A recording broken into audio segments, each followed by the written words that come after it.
प्यारे विद्यार्थियों, आप सभी को नमस्कार। और मेरे इस डिजिटल प्लेटफॉर्म था डेजर्ट यूट्यूब चैनल पर आप सभी का स्वागत है। जैसा कि आपसे वादा किया था कि हम इस नए शैक्षणिक सत्र की शुरुआत में ही कक्षा 9, 10, 11, 12 के सामाजिक विज्ञान, इतिहास, राजनीति विषयों से संबंधित क्लासेस शुरू करेंगे। और इसी कड़ी के अंदर आज हम आगाज़ कर रहे हैं कक्षा 10वीं की लोकतांत्रिक राजनीति जो पुस्तक है, उसका जो पहला अध्याय है सत्ता की साझेदारी, उससे संबंधित आप सभी इस नए शैक्षणिक सत्र में अपनी पढ़ाई को प्रारंभ कर चुके हैं। और बहुत सारे विद्यार्थी अभी इसी ऊहापोह के अंदर हैं कि मैं किस विद्यालय के अंदर अध्ययन करूं, या पहले जिसमें पढ़ रहा था उसी में करूं, या कहीं कोटा, जयपुर सीकर बाहर जाऊं। पर विद्यार्थियों, यदि पूर्ण लगन से, मेहनत से तैयारी की जाए तो आपको कहीं जाने की ज़रूरत नहीं है। सरकारी विद्यालयों के अंदर बहुत ही बेहतरीन पढ़ाई हो रही है।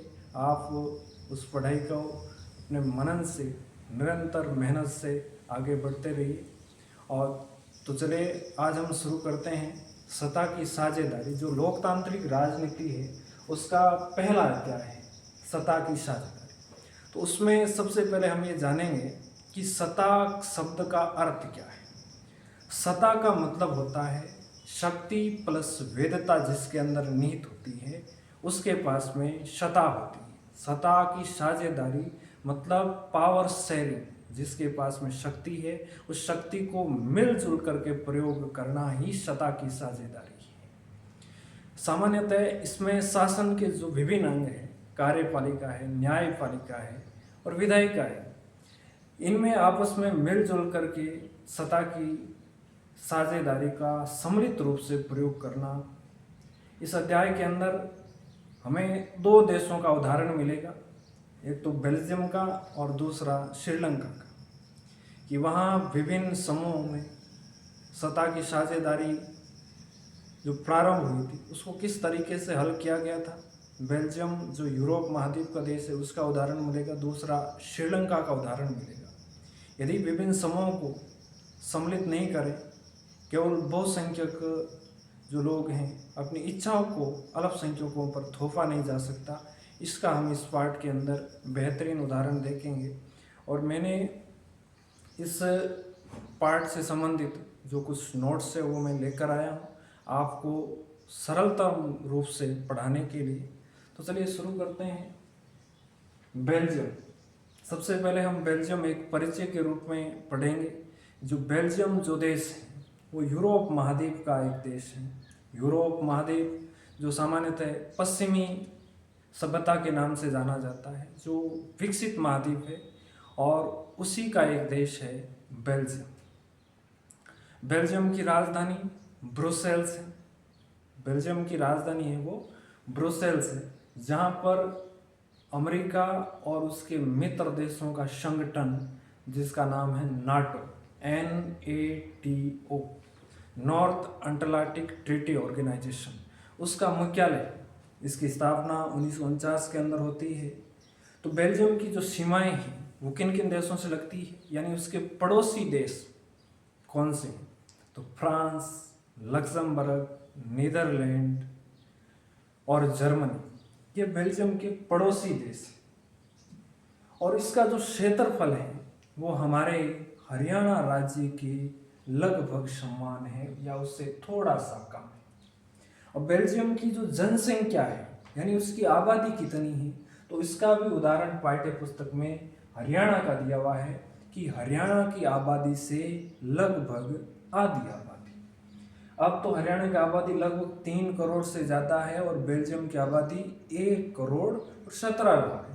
तो आपको जब प्रश्न में पूछा जाए कि बेल्जियम का क्षेत्रफल कितना है, तो लगभग भारत की हरियाणा राज्य के समतुल्य है और जनसंख्या कितनी है, हरियाणा से आधी है।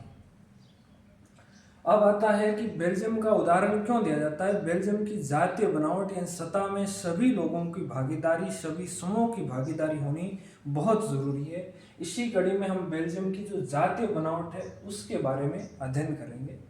बेल्जियम की जातीय बनावट मुख्य रूप से वहाँ पर 3 भाषाई समूह रहते हैं, जिनमें सबसे पहले और सबसे बड़ा जो भाषाई समूह है वो है डच भाषाई समूह, जो फ्लेमिश इलाके के अंदर रहती है। डच मतलब सामान्यतः नीदरलैंड के अंदर या हॉलैंड के जो वासी हैं वो जो भाषा बोलते हैं वो डच भाषी हैं, और इनकी आबादी है वो 59% है। और दूसरा जो बड़ा भाषाई समूह है वो है वेलोनिया, जहाँ पर फ्रेंच भाषा बोली जाती है, और वो है 40%। कुल भाषा का 40% है वो फ्रेंच भाषा बोली जाती है, और शेष जो 1% लोग हैं वो जर्मन भाषा बोलते हैं। लेकिन इसके विपरीत जो बेल्जियम की राजधानी है ब्रुसेल्स, वहाँ स्थिति एकदम विपरीत है।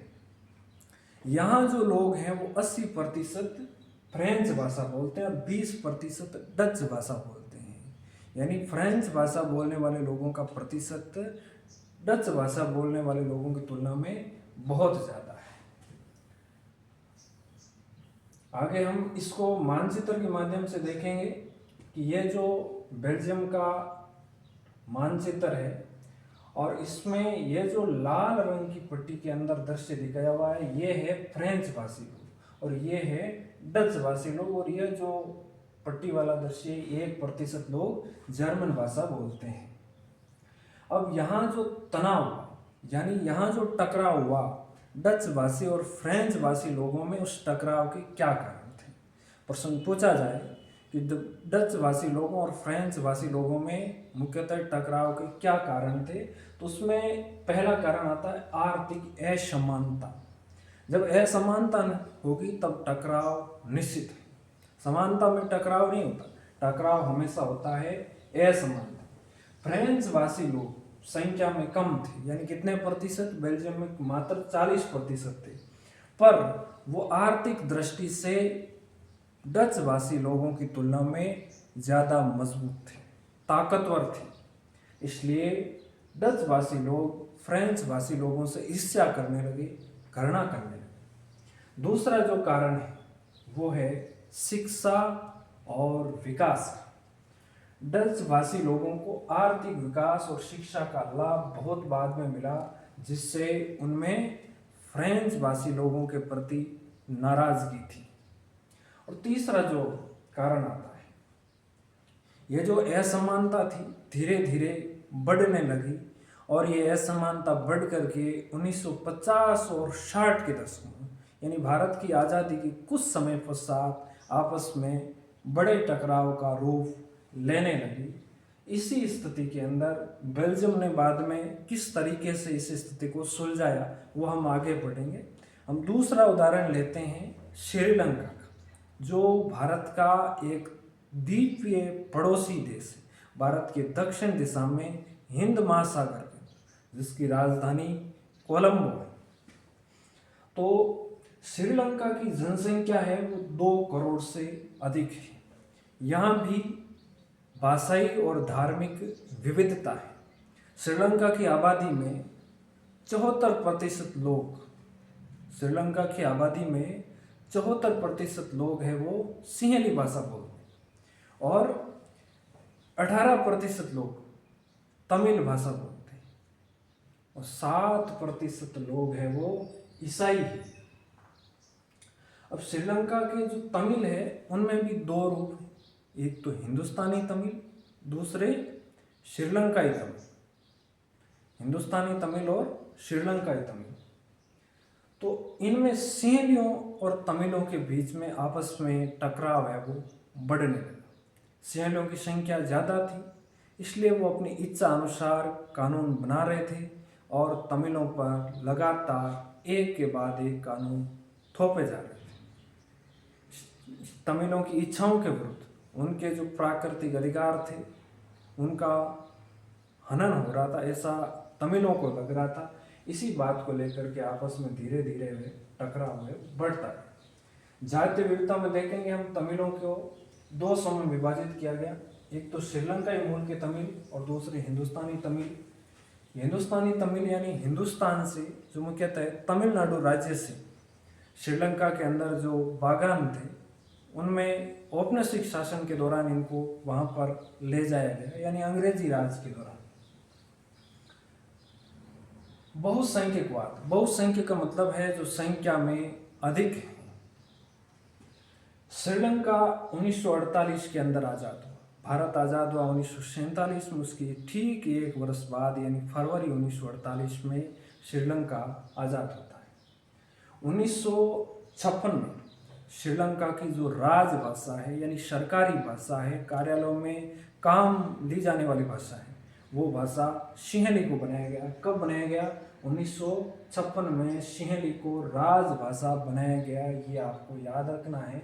फिर सिंहलियों ने जो सरकार के विश्वविद्यालय थे, सरकारी नौकरियां हैं, वहाँ पर सिंहलियों को प्राथमिकता दी जाने लगी कि यदि सिंहली हो तो आपको अवसर अधिक मिलेंगे, यदि तमिल हो तो आपको अवसरों के अंदर भिन्नता मिलेगी, अवसर कम मिलेंगे।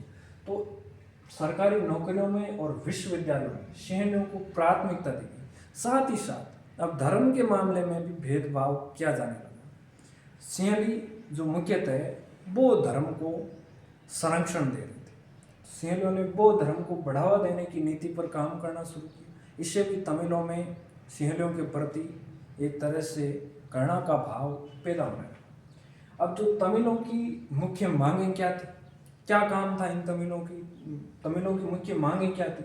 तो इन्होंने कहा कि सिंहली को राजभाषा बनाया गया है, तो पहला काम है तमिल को भी राजभाषा बनाया जाए।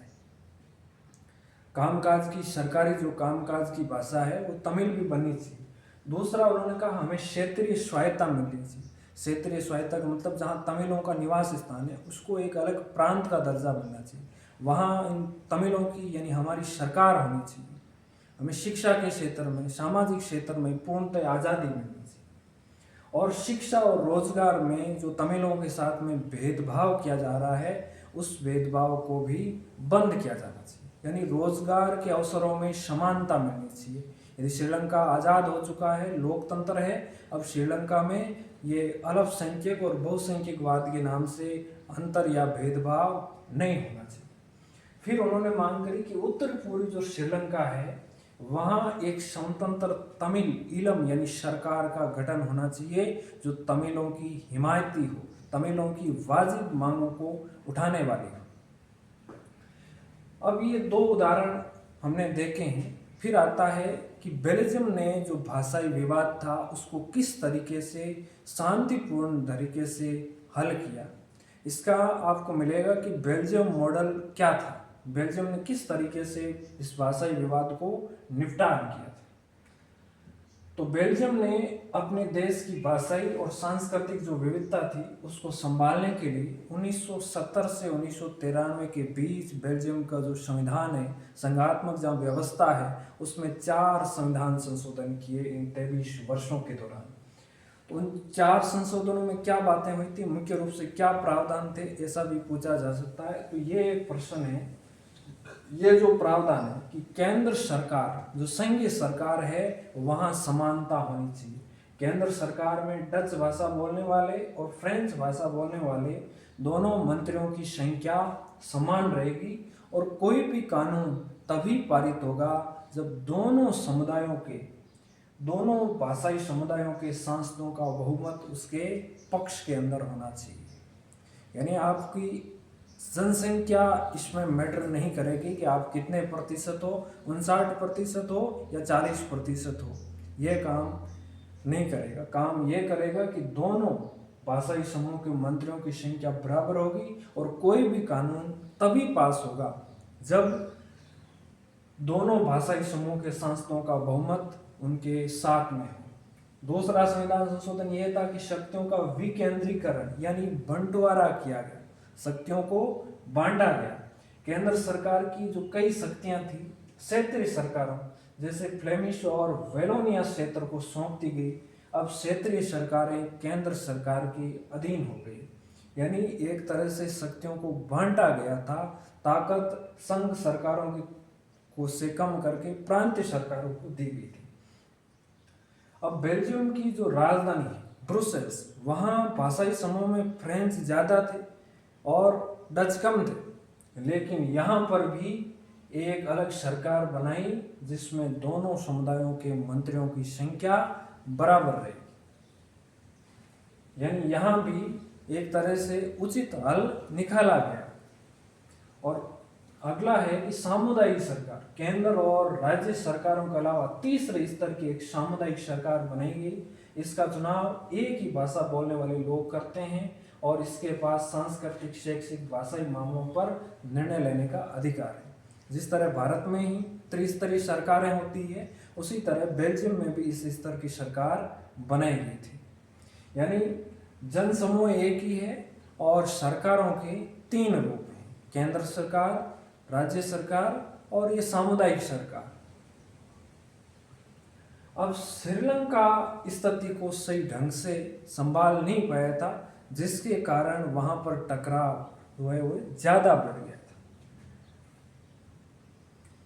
श्रीलंका में सिंहली समुदाय ने अपना वर्चस्व कायम करने की कोशिश की, जिससे तमिल समुदाय खुद को अलग थलग महसूस करने लगा। यानी तमिलों को ऐसा लगने लगा कि श्रीलंका सिंहलियों का देश बन रहा है, यहाँ तमिलों के साथ में भेदभाव है वो बहुत ही ज़्यादा बढ़ गया है।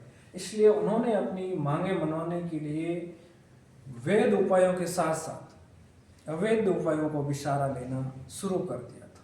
यानी उग्रवाद की रास्ते पर बढ़ना शुरू कर दिया। अब ऐसी स्थिति में श्रीलंका में गृह युद्ध की स्थिति पैदा हुई। देश के अंदर ही दो जातियों के बीच में, धर्मों के बीच में आपस में वैमनस्य बहुत ज़्यादा बढ़ गया था। और इस गृह युद्ध की समाप्ति होती है 2009 में। 2009 में श्रीलंका में गृह युद्ध समाप्त हो गया। वहाँ जो लिटे का प्रमुख था वो प्रभाकरण मारे गए थे।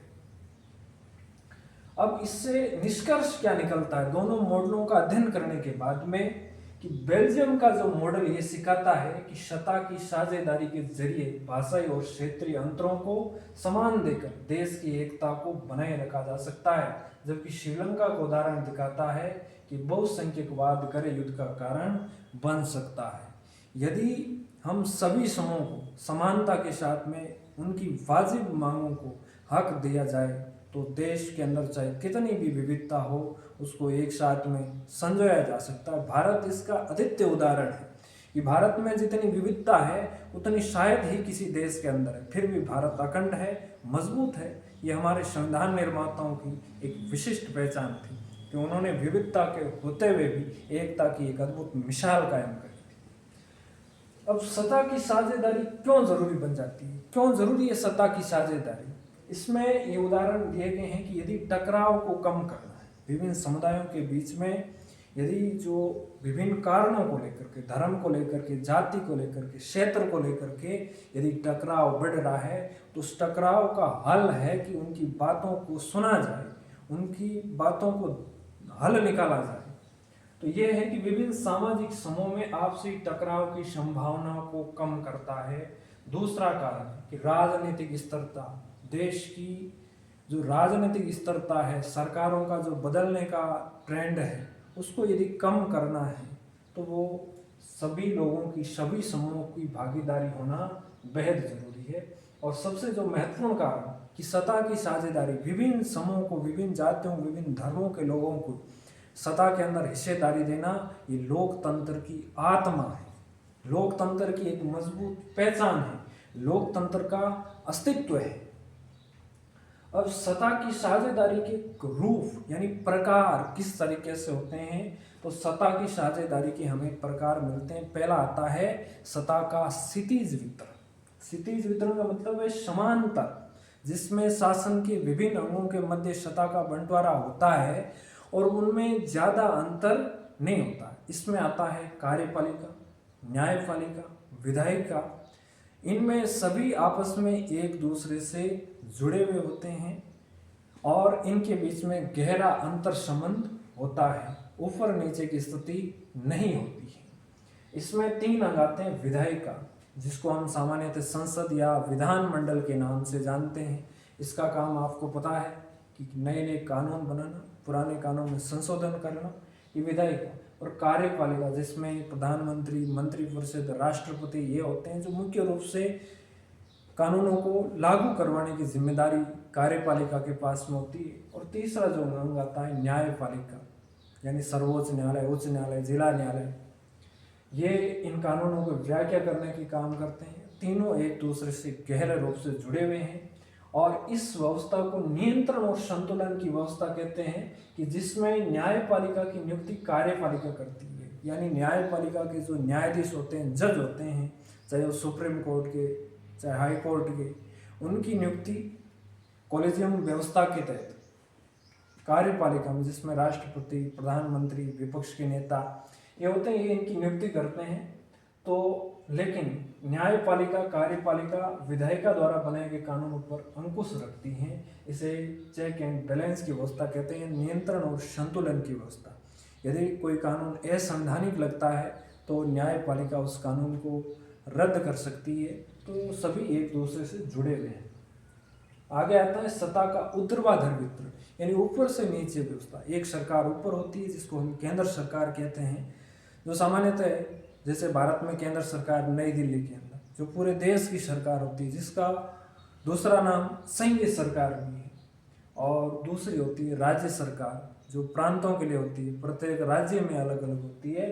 और तीसरी होती है वो स्थानीय सरकार होती है, जिसे पंचायत या नगर पालिका, गाँव में जैसे सरपंच है, शहरों में नगर निगम है, नगर परिषद है, नगर पालिकाएँ हैं, ये स्थानीय सरकारों के अंदर आती है। तो ये सत्ता का ऊर्ध्वाधर वितरण। और आगे आते हैं दबाव समूह और आंदोलन। दबाव समूह जिसको हम प्रेशर ग्रुप कहते हैं, जिनके हित एक समान होते हैं, जिनके उद्देश्य एक जैसे होते हैं, वो अपने हितों और उद्देश्यों की पूर्ति के लिए सरकार पर विभिन्न तरीके से दबाव बनाते हैं। कुछ इस प्रकार ये आंदोलन होते हैं जो अपने लक्ष्य केंद्रित होते हैं, वो भी सरकार पर दबाव बनाते हैं। तो ये सत्ता की साझेदारी का संक्षिप्त रूप से आपको पढ़ाया गया। पार्ट बहुत लंबा भी हो सकता था, लेकिन मैंने महत्वपूर्ण चीज़ों को यहाँ संकलन करने का प्रयास किया। आगे हम और पाठों को लेकर आएंगे आपके सामने। धन्यवाद। जय हिंद, जय भारत।